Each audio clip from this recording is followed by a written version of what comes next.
All right. So I remembered something a physicist told me about gyroscopic precession, which I want to share with you.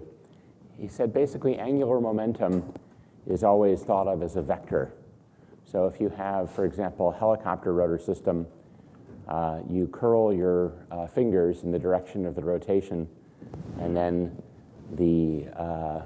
your thumb pointing up is the vector that represents the angular momentum. So if, for example, you push up at the back of the rotor disc, that's like a turn in this direction. So now you have a vector going this way, and the new angular momentum is some kind of sum of those two. So the sideways vector and the up vector may be a little bit like this, and the new rotation of the disc ends up looking this way. So that's the gyroscopic precession. That the new arc looks like it's been pushed up from a point 90 degrees more advanced in the disc. So if you can remember that. So I guess for the airplane propeller, let's see, we could do, it's rotating this way clockwise. Rotating this way, so the vector is going out. If we push on the side, that's like rotating this direction, so it's up. So the sum is a little bit up like this, as if it's been pushed from the bottom. Be glad you're not a physics major, I guess.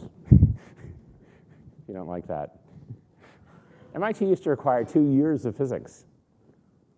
Uh-oh. The clicker is not working. Oh, maybe it is. Oh, ye of little faith. All right, flight planning. So let's stick with the same challenge that we looked at before, which is getting to Bennington, Vermont. So you have a sectional chart, and you can draw a line. I did this with SkyVector. I want to prove to you that it can be done. So we basically say, look, we want to go from Bedford, which is here. We put our ruler on the chart. It almost goes to Bennington over here. Do you see that Morse state on the chart? And you can see the ruler is good for about 88 nautical miles, so it doesn't quite stretch to the 90. But it can be done. And you can also see this protractor here. We can get some idea if we kind of slide it up and down the line until we get a line of longitude. We can eventually see, okay, it's a true course of 2/8 something, it looks like. All right, we'll figure that out using electronic tools, but I just wanted to show you that it can be done. So the key is here, you are making sure that you'll draw this out with the pencil and continue the line. And then for the protractor part, you make sure you put it on one of these lines of constant latitude or longitude, which gives you an accurate reference to true east-west or true north-south. Oops, I should go back to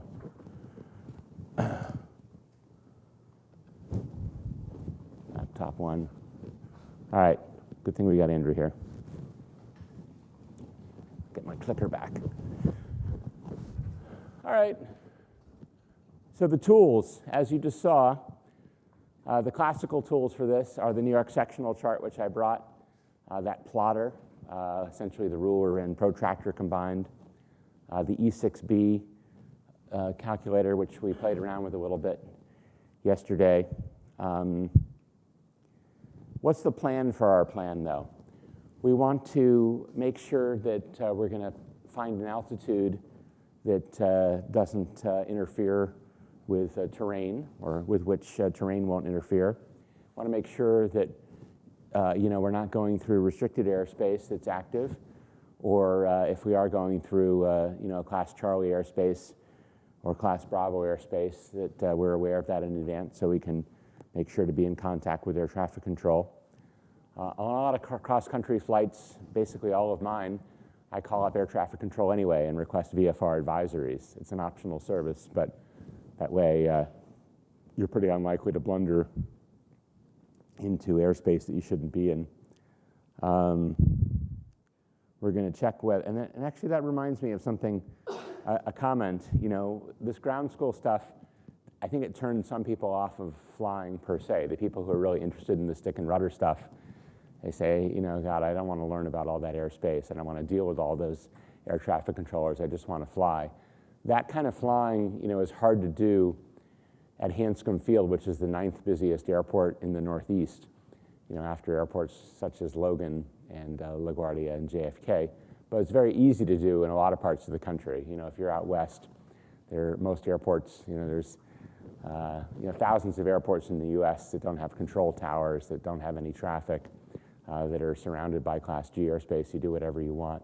So that kind of flying exists. To get the private, you know, the FAA wants to make sure that you've at least learned this stuff, so you know if you become that kind of you know, backwoods pilot, that you don't blunder into a JFK Class Bravo airspace. But that kind of fun flying does exist. The other thing I wanted to say is, in all kinds of flying education, there's an emphasis on the hazardous.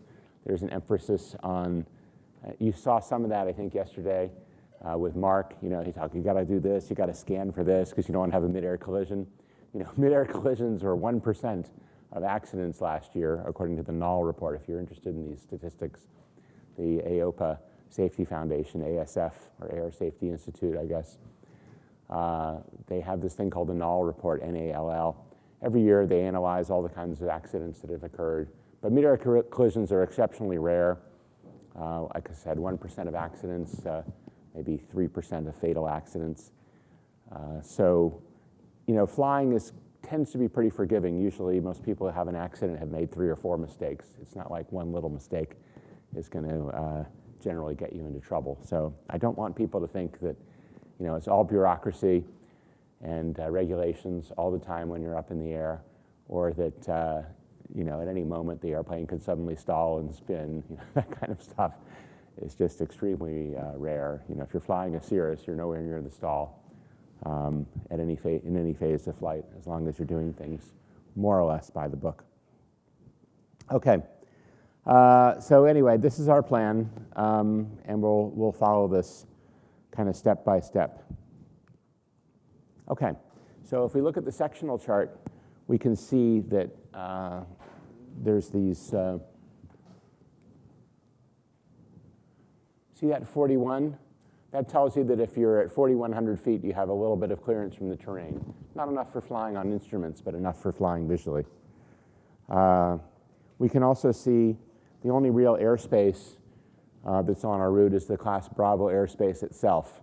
And that goes from 4,000 feet up to 7,000 feet over top of Hanscom Field. So as long as we're in contact with Hanscom Tower and we're not climbing in some kind of fighter jet, we're going to be clear of Bravo airspace. And also, if we have a plane with a GPS VOR receiver combined and part of it fails, you can see there's all these VORs around here, including one very close to the airport that we're going to. So we're not going to get lost, even if we can't find Venus like Captain Sully, can't talk to air traffic control, and can't use our GPS.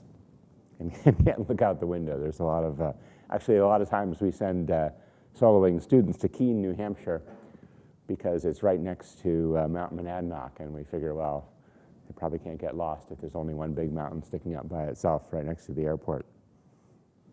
All right, it's always good to have a plan. What if you cross the mountains and the airport is hard to find, if the airport is covered in some fog, if somebody, you know, has driven a huge lawnmower onto the middle of the runway and gotten stuck? What do we do? So it's always good to have a backup plan. Here's Albany. Remember I told you that story about the Cirrus hero. So he wanted to go here to Rensselaer, RPI.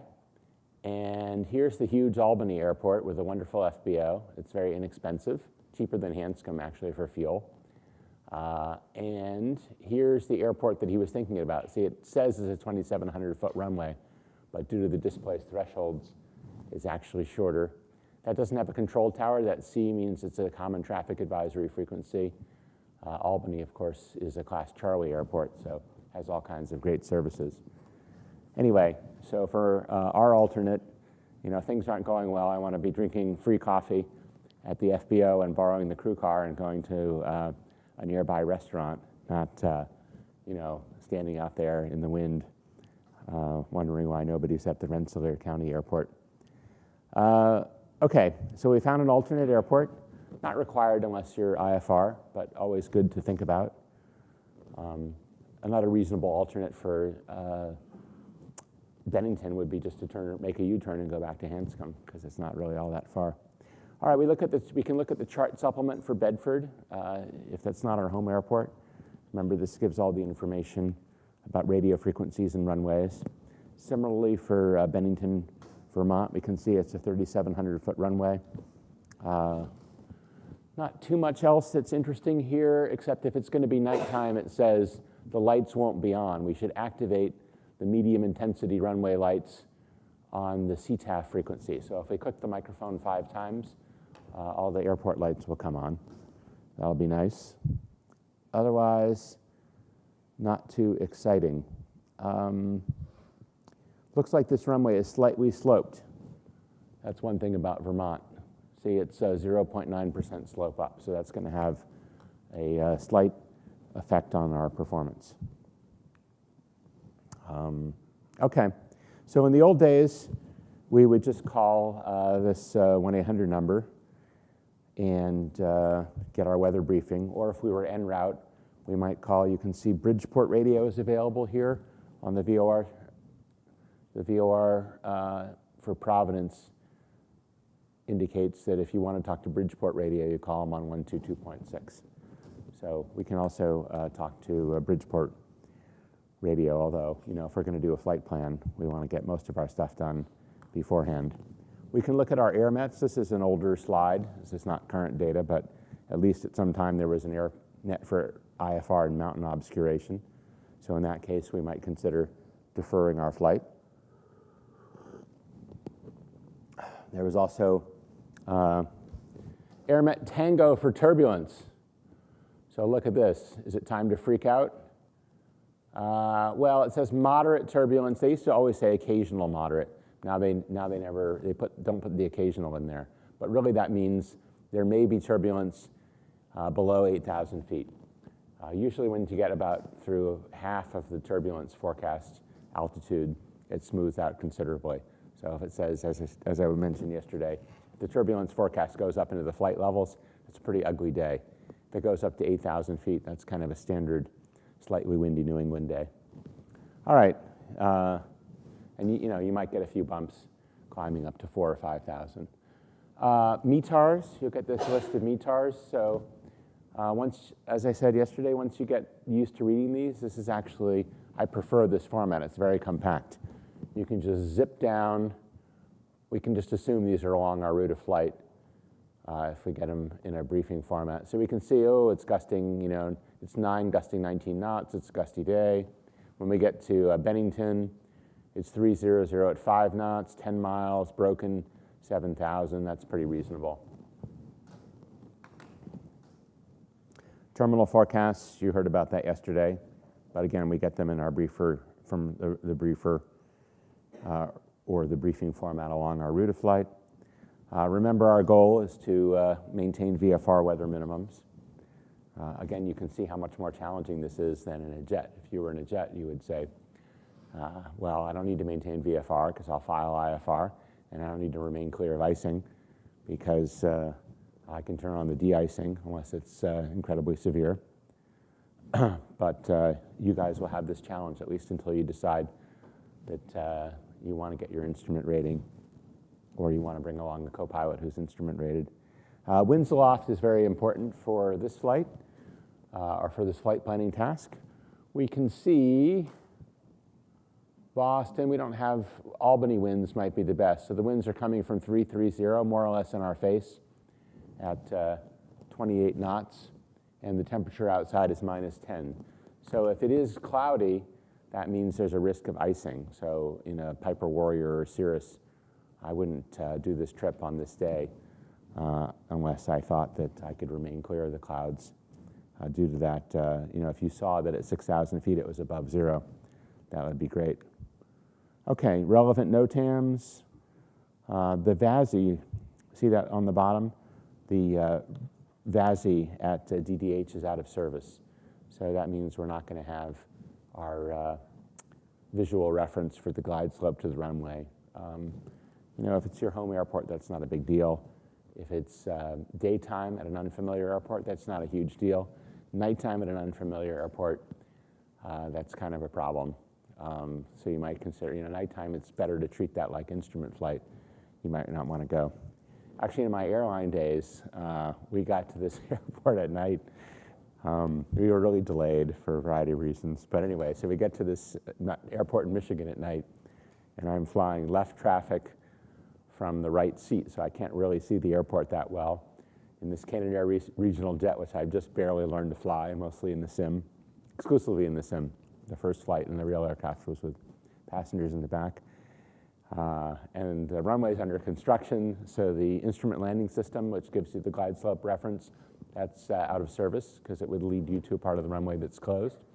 And the VASI and PAPI that are normally there at this big airport in Saginaw or wherever it was, that's also out of service. So it's just a pure visual approach based on the configuration of the runway lights and the geometry and how it looks, just like you were flying a Cessna or a Piper in this jet. So, you know, we got on the ground, and like I said, I'm flying from the right seat. I should perhaps have just turned it over to the captain and said, you know, this is a little beyond my skill level. But I wanted to practice, so I did it. And, you know, we turned off the runway, and nobody was more surprised than I when we were on the ramp, safe and sound. We got out of the airplane, and this passenger was irate. He was just, he thought somehow it was my fault. He saw me talking, you know, having dinner with a friend in the terminal. He thought like I was the reason for the delay.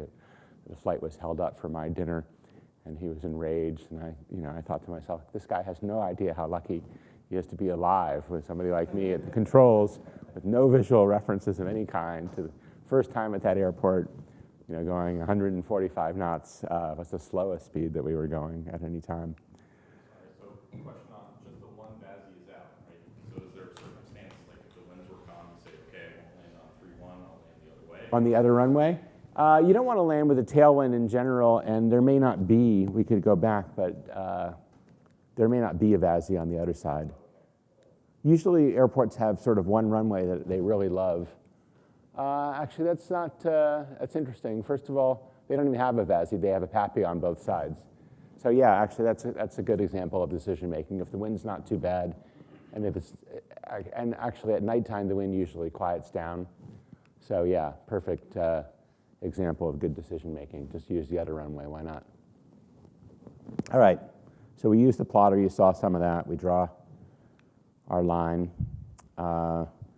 You can see there we're referencing the plotter to true north, and we get, well, this is not for the Bennington example, unfortunately. We get a true course of 038 to some other airport. Here's what I did want to show you. You find some prominent landmarks along the route. We talked about that yesterday in the piloted section. So things you can identify from the air. You get your blank navigation log form. You pick an altitude. So to avoid, I mean, this is one reason why mid-air collisions are exceedingly rare. If people are above 3,000 feet above the ground, higher than 3,000 feet above the ground, then you get up to your cruising, your conventional cruising altitude. So if you're on instruments, it's going to be whole thousands. So you'll fly on instruments at 6,000, 8,000, for example, if you're on a westbound course, and you'll fly, you know, 5, 7, 9 if you're eastbound, and then just add 500 if you're VFR. So airplanes at low altitudes that are cruising are almost always separated by 500 feet. Therefore, you know, the conflicts tend to occur very near airports, and the conflicts also tend to occur, there's one exception to that rule, on days when there's a low cloud layer, like at 3,000 feet, for example, or 2,500 feet, and everybody who's VFR is trying to go under the clouds, that's when you might see other airplanes and have to be vigilant. But again, you can call air traffic control and ask for advisories, or now, you know, by January 1st of 2020, everybody will have ADS-B, so I have a box in there that's squawking at you. Let me tell you that when you land at Burning Man, your fancy traffic warning system will get very upset indeed. So we had warnings. Burning Man has this, it's not like Oshkosh, it's super well organized. They have people converging by design, from 3 different directions to a single point, flying a pattern that's 500 feet above the runway instead of the conventional 1,000 or 1,500 for turbine-powered aircraft. And then you're landing on a place that's not normally considered a runway. So in the Pilatus, we had the terrain warning system going nuts because it didn't know that there was a runway there. And we also had the traffic system going nuts because there were enough, we didn't have ADS-B, but we had enough transponder-equipped aircraft around us that it could see them all. So that was pretty upsetting.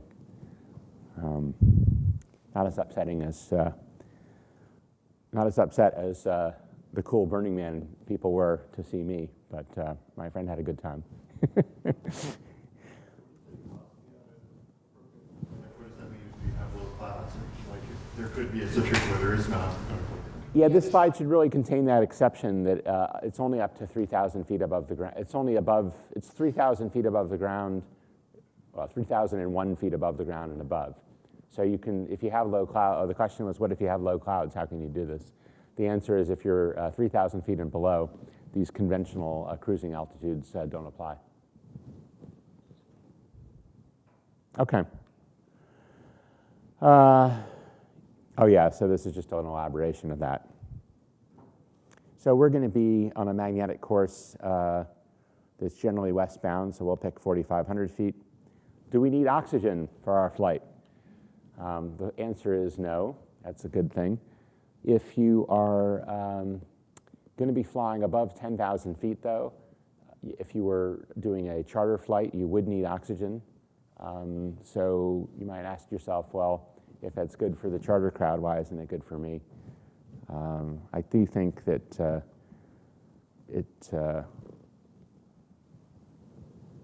especially as you get older, people tend to get a lot more sharp if they keep the cabin altitude 5,000 and below, or use supplemental oxygen in a little airplane.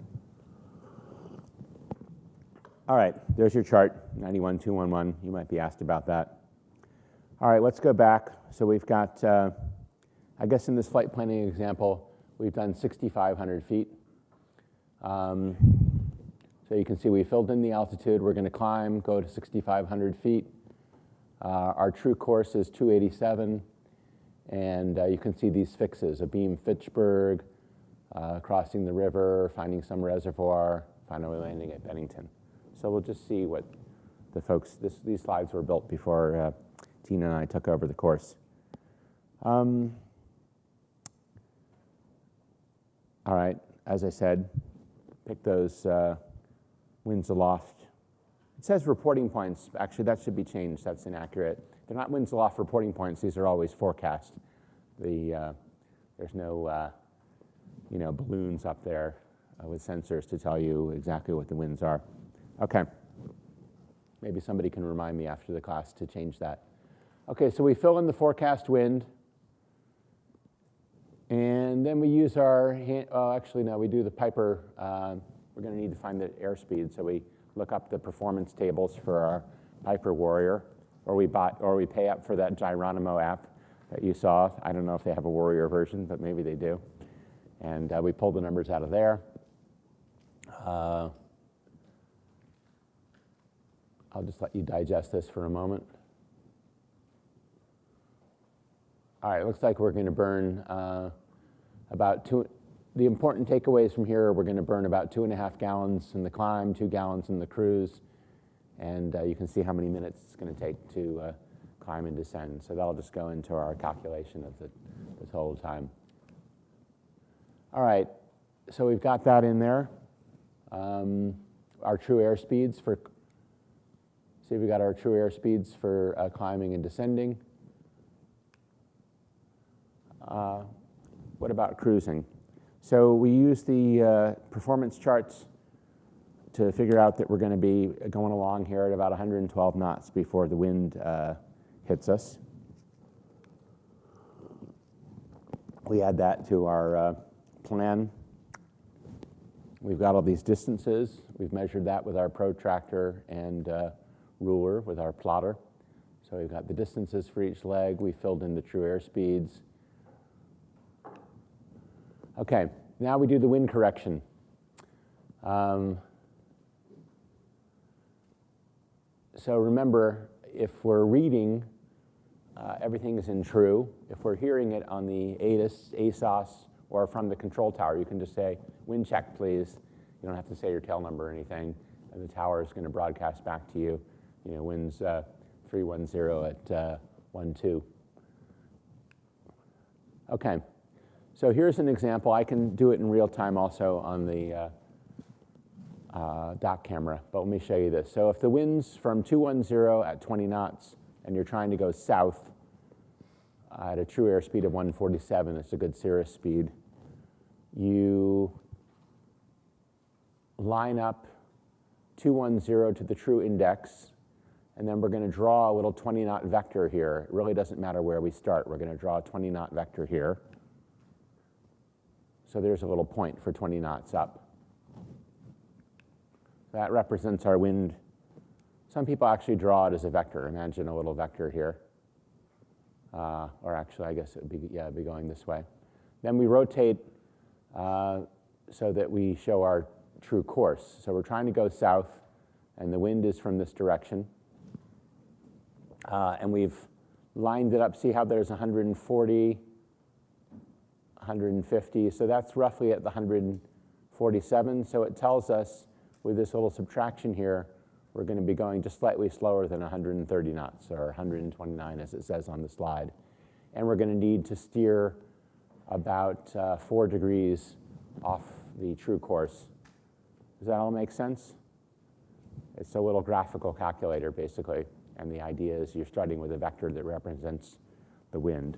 You can play around with this at the break, and I'll try using it on a dock camera, and you'll see just how much a person can forget in 17 years or 18 years.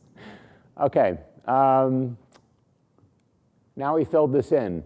We've said, okay, there's our true airspeed. Here's our wind correction angle. Where is our ground speed? Oh, there's our ground speed. Okay, so from the ground speed and the leg distance, of course, we'll be able to determine the time. Now, this is the exciting part. Since we're only going 90 knots, we can figure out, for any given leg length, how long it's going to take. So we do that. Eventually, we'll fill it in. Oh yeah, we got to get the magnetic variation. So our true heading is supposed to be 293 or 283, I guess, in the cruise. And we add in the west variation. Remember, east is least, west is best. So we've added in that magnetic variation, and that's the magnetic heading. If we happen to have, oh yeah, there's a point to the slide. So what if we take all of that metal fishing gear and throw it into the float plane? That might actually affect the compass, especially if you're up in Alaska. It was until about 2001 or 2, it was required to carry a gun in your airplane at all times when you were flying in Alaska, unless you were in the traffic pattern at an airport, doing flight training or something. So if you had your, huge rifle, up in the front of your aircraft, then your compass reading actually could be thrown off by the gun that you were required to carry. Who knows why you had to carry a gun? Why do you have to carry a gun in your Cessna? Bears, that's right. Anyway, they changed the law, so now you can be a pacifist. You had to have ammo, too, actually. I think they could bust you if you didn't have ammo for your gun. All right. I have a friend. Actually, I was going to Alaska, and the regulation was just being sunset, so I thought, well, maybe I should bring a gun with me. So I asked a friend who's a gun enthusiast, like what would be the right gun? And he's like, oh, you need a Spinelli shotgun with, automatically reloads the shells, and you can fire off, a whole bunch of shotgun shells at once. I was like, we're like, well, where can I get one? And he said, oh, I've got 5, so you can just borrow one of mine. Okay. So yeah, here's another East Coast Aero Club plane. You got to calculate your time. It might be pretty fast. That's from Oshkosh. They brought the B-1. Actually, this B-1 wasn't. They ran away from that huge thunderstorm that I showed you. So I went through the thunderstorm in the $99 tent, and the B-1 left. And the B-1 taking off was louder than anything that happened during the thunderstorm. It's crazy loud. All right, so we've got it all filled out. It is going to take us, whoops. It looks like it's going to take us a total of 1 hour. Does that make sense? Yeah, I guess about 90 knots, about 90 miles. So yeah, that makes sense. Okay. We calculate the fuel burn. So it's going to take us a minimum of 11 gallons or so to get there, and we want to have a half-hour reserve. I can tell you that's pretty scary to see the gauges down that low. So I think a plan for a 1 hour reserve is about as low as you would ever want to plan. And then beyond that, we should add some fuel to get to our alternate if necessary. In the instrument flying world, you plan to fly to your destination, fly to your alternate, actually fly to your destination, fly an instrument approach, kind of fly the mist, fly to the alternate, and then fly around for another 45 minutes to an hour after that. All right, what about the VFR fuel requirements? So again, the FAA minimums are pretty scanty. 30 minutes for the daytime, 45 at night. For helicopters, they're even less, 20 minutes and 30 minutes, 20 minutes day and 30 minutes a night. Okay, weight and balance. That's off the tail of a Piper Cub at Oshkosh. Unfortunately, we don't have that on the Warriors, which nobody loves quite as much. So the glorious plan here, some of these older airplanes actually have better payloads when they're fully fueled than the latest and greatest because they're not crammed with as much helpful avionics. Anyway, so the original Warrior, this plan is to take 2 heavy people in the front, 400 pounds total, 2 more virtuous people in the back, and 50 pounds of bags. And you see the max gross weight is 2325 on this Piper. So can we do it? You're going to have a long, not to say tedious, lecture on weight and balance later, so we won't belabor this. But if you look at that loading, the perspective loading, I think we should expect that it's going to be within the center of gravity limits because the heavier people are in front. And the real issue is whether we're overweight or not. So we are actually overweight. See that? 2334, and it's 2325 is the maximum, so we're about 10 pounds overweight. How about, are we out of CG? We're at about 92 inches, and you can see here that the CG envelope goes to about 93. I guess it goes exactly to 93. So the CG is fine, but the weight is too high. What's the question? Where do you find all the information about the moment arms? Oh yeah, so that's a good question. Where do you find all the weight information about the weight and balance that you were going to use for this calculation? So remember we talked about aero. You have to have the airworthiness certificate, the registration, the owner's manual, I think is the best way to think of the O, and W is the weight and balance. So it has to be in the aircraft. It's usually just in the same binder as the pilot's operating handbook or the AFM. So it's there, it's specific to the airplane, and the airplane will get reweighed periodically. And if any kind of equipment is changed out, they throw it in there. But also these apps. I mean, the arm of the rear seats in a Piper Warrior, that doesn't change from aircraft to aircraft. So you just punch that in. You just punch in, I think, the total moment and the total weight of the empty airplane into an app like Gyroscopic, and then it'll calculate the rest of it for you. But it already has the arms for each position in the aircraft. Remember, that's just a distance from, pick some arbitrary point on the aircraft, like just in front of the propeller, and you're just looking at the number of inches back from the propeller, for example.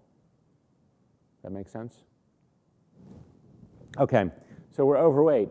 Will it fly 10 pounds overweight? What do you guys think? It will, and it actually fly up to about 30% overweight generally, because I think people get waivers to take off with an extra fuel tank when they're trying to cross the Atlantic or the Pacific Ocean or something. However, it's an especially bad idea to go overweight if it's turbulent, because the aircraft is designed for handling turbulence, up to its gross weight. So that's one thing that happens when people fly over gross, is that it tends to strain things that shouldn't be strained. So it's a bad practice as a regular matter. And of course, you're also reducing your performance margins.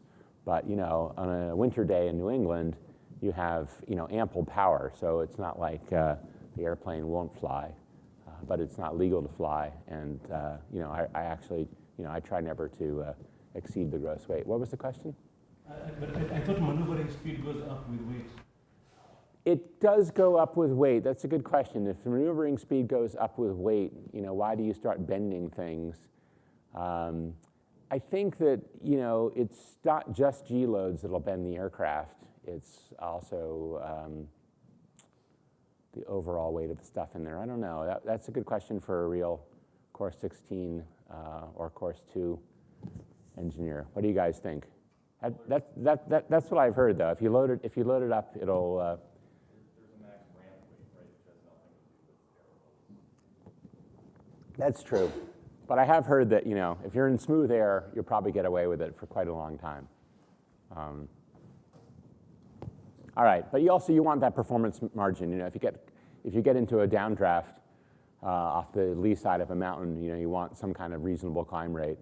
And if it's 1 pound over gross, you're going to be good. But the higher you go over gross weight, the less performance margin you have.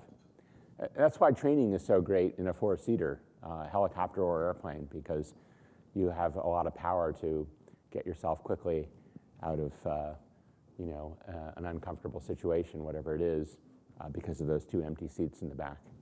All right, takeoff performance. We figured out that we only need 1,000 feet of ground roll, and there are really no obstacles at Hanscom Field, so the 2,000-foot number isn't even relevant. We have 7,000 feet of runway, so we're good there. Landing, we're going to clear a 50-foot obstacle, which we can expect to find probably in Vermont. They have plenty of trees and hills, so let's make sure we have at least 1,500 feet of runway plus a margin, which we do. So the book says we can land in 40% of the runway, and remember I told you that for airline operations, you try to make sure you can land in at least 60% of the runway. So we're good there. Here's the sample flight plan form. At the bottom, I say a fun exercise is to look at the ICAO, the International Flight Plan Form. I should probably put it in the slide. It's so complicated that there's nobody on the planet, I think, that can really fill it out. But computers will do it for you. Anyway, here you're just telling, this has been in use probably since the 50s. You're just telling the FAA what kind of aircraft you have. A few things, when they ask you what type it is, that would be something like SR-20 for a Cirrus, or PA-28 for a Piper Warrior. True airspeed is going to be, as computed, not indicated, but corrected for your pressure and density altitude. Also on the aircraft type, there's a slash for special equipment. So if you have a GPS on board, which is it's no longer special, but anyway, you're supposed to put /golf, so SR-20 /golf. So the controllers, if they're actually talking to you, they know that they can tell you to go direct to some fix that's only in the GPS. Anybody find the ICAO form? Who wants to fill it out? All right, good. All right, I should say, let's do it the real way. Well, let's go over here to the dot camera for a moment.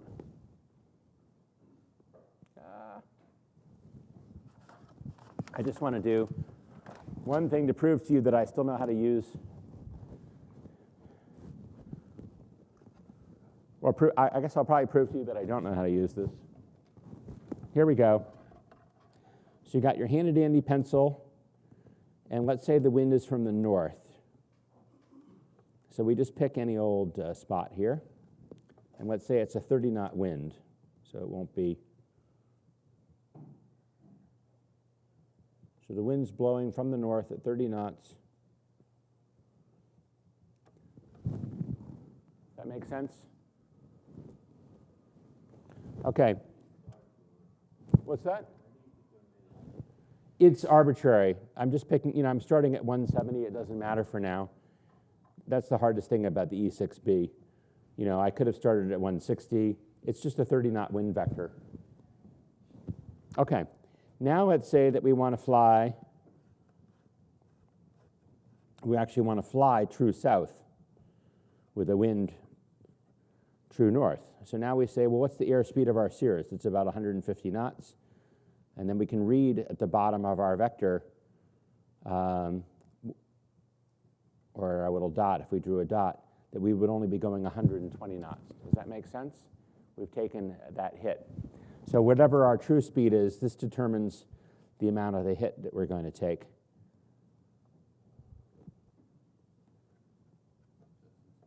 Actually, yeah, that is backwards, sorry. Yeah, I told you I did it backwards. Okay, sorry. The wind was from the north, right? We said. Okay, and we want to go south. Well, I really hope I can edit this video. Just imagine what a pinhead they'll think I am. All right, there we have it. Now it works. So we put the bottom of the wind, we started at 150 knots. And now that wind vector has blown us to 180 knots. Is everybody happy with that? It's usually more understandable when it's correct. All right. So yeah, so we put the dot on the, and it is explained up here at the top. Zoom in slightly. Okay, let's try some other situations. What if we want to go west? That wind from the north, again, we put it here on the 180. That wind from the north, we put it on the 150. So we're cruising at 150. So notice, remember what I said? This is actually reflected here, that a beam wind is a slight reduction in ground speed because you're also trying to fly into the wind. So you can see here, our ground speed has been reduced from 150 to about 148 or 147. And we need a wind correction. You can see here, this is the 10-degree line. So we're going to need a wind correction of about 12 degrees. So I'll have to steer right about 12 degrees. Anyway, and if we're actually, let's see, the wind was from the south.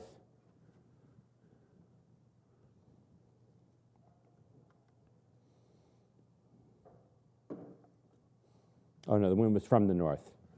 So if we're trying to go north, then it becomes really simple. We put it on 150, and now we're only going 120 knots. All right, I think I survived that. That was one of my big fears about this class. So I learned to do that in, I learned to do that in 2001, in the fall of, I guess probably in early 2002. Scary, huh? How much people forget. All right, I just want to show you one of these sites. Sure. Okay, so here we are in SkyVector. We can store some flight plans because I am logged in. So I'll open an existing plan, and I'll say I want to go from Bedford to Bennington, today at 20 Zulu, which is 3 o'clock local time. So as soon as the class is over, we teleport to Hanscom Field. The instructor has already pre-flighted the Warrior, so we jump in and we go. All right, so here we have, I think you saw this before. Here are the points that I picked out as being maybe easy to recognize from the air along our trip. And we say, okay, well, what's the weather going to be like? So we just click here, and we get an official briefing from a flight service station. Voila. There's, special at Bedford. Winds 180 at 17, gusting 26, 4 statute miles of visibility, light rain, mist, overcast 800, temperatures 13, dew points 12, so that's not much of a temperature dew point split. And sure enough, the clouds are pretty close to the ground, right? With a 1 degree split, you'd expect the clouds to be close. Peak wind was 180 at 27.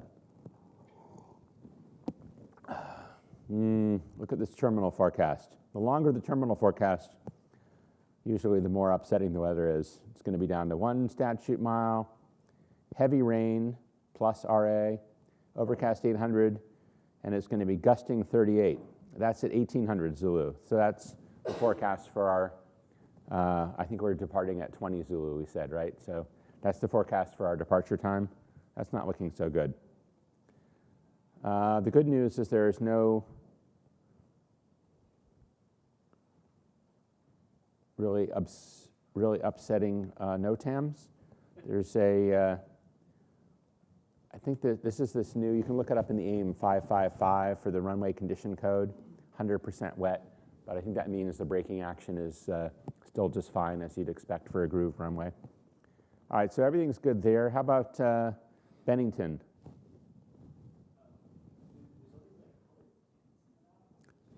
There's what? Oh, okay, the student asked about the colored pins, by which I think he means the pins of color. So the red is IFR, weather conditions, and the blue, I think, is marginal VFR. And you can set that up in these layers.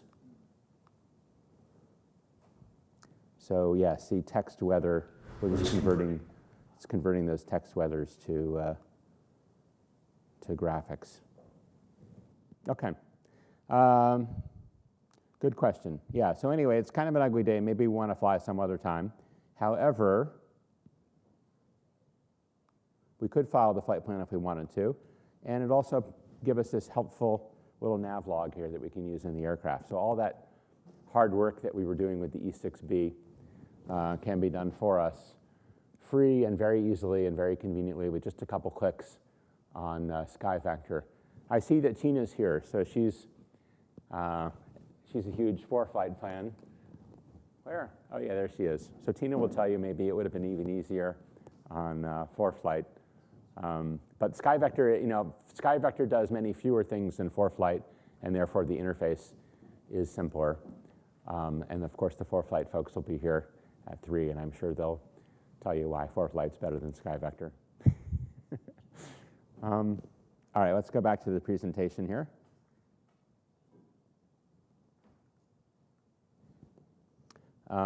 These are just some of my favorites. Like I said, there's a whole ton of these apps. Question?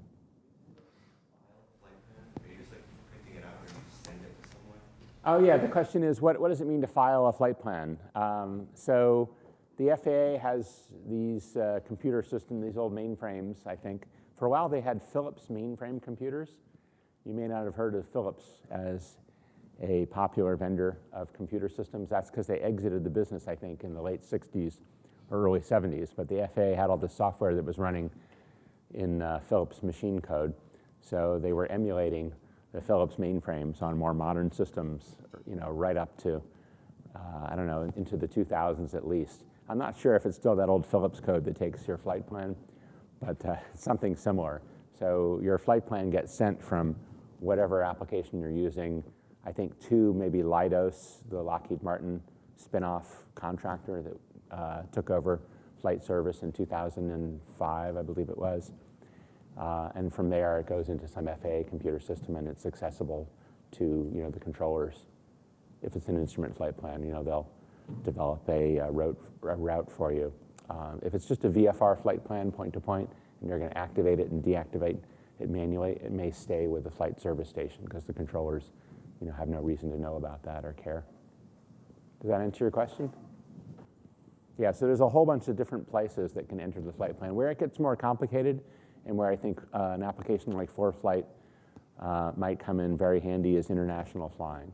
So if you go to Mexico or something, you end up physically walking over to the control tower, and there's people who help you there. They fill out the forms on paper, and it's kind of fun. You got to budget an extra half hour before every departure to fill out all the paperwork, but they're all nice people. So if you had to call in your flight plan, which happens more than you would expect, or I guess you could be out in the wilderness with no internet, what information do you provide then? Yeah, the question is, what if you have to call in on the radio, your flight plan, the flight service station, what do you provide? You basically they'll prompt you if need be, but some people on their knee board or whatever will have the elements of a flight plan, and you just read out the same as the flight plan form, where you want to go, what your registration number is, 707 Whiskey Tango, your type SR20/Golf, how many souls on board, how much fuel you have, all that other stuff, and they enter it in the system just as if you've done it on the phone. You can also do it by calling that 1-800-WX-BRIEF number. You can do everything by phone. Question? No. All right, let's see what else we've got in here. Suggested reading. So FAR 61 and 91 is the stuff that you're going to be tested on. But, it might not be the best plan for prudence. So for example, in Canada, you need special training and an endorsement at least, if not, I think it might be a rating. You need special training and I think a rating to fly at night, VFR. In some countries, VFR flight at night is just simply unauthorized, as Tina mentioned. You have to file IFR, I think, if you want to go flying around at night in Mexico. For FAR 135, they say, look, you can't fly single pilot IFR with no autopilot. You have to, have some way of taking your hands off, and not having the airplane go upside down in the clouds. So just look at those operating limitations, and when you're doing your flight plan, just ask yourself, should I be doing something that's more aggressive than what the charter and airline crews are permitted to do. All right, so we can take questions, and meanwhile, I'll show you, while you're thinking of your questions, here is the planning. Well, it doesn't really show the planning. I guess some of the planning. We had to load up this Pilatus with 60 sea turtles. I think that was late November or early December. So you can see there they are in the back of the airplane. They're in these Chiquita banana boxes. Here's the Garmin 650 in the front of the airplane, showing that we're just entering Virginia, I believe, and we still have 2 hours to go before we get to Panama City, Florida. We're getting 281 knots over the ground, which is a little bit of a tailwind. That's unusual going to Florida. When we get there, we get treated like rock stars. There's a TV station there. The turtles are here being transferred, and there's our cockpit at night. We flew back at night. It was kind of a long day, maybe 7 a.m. to 9 p.m. or something. And there's one of our sea turtle friends. So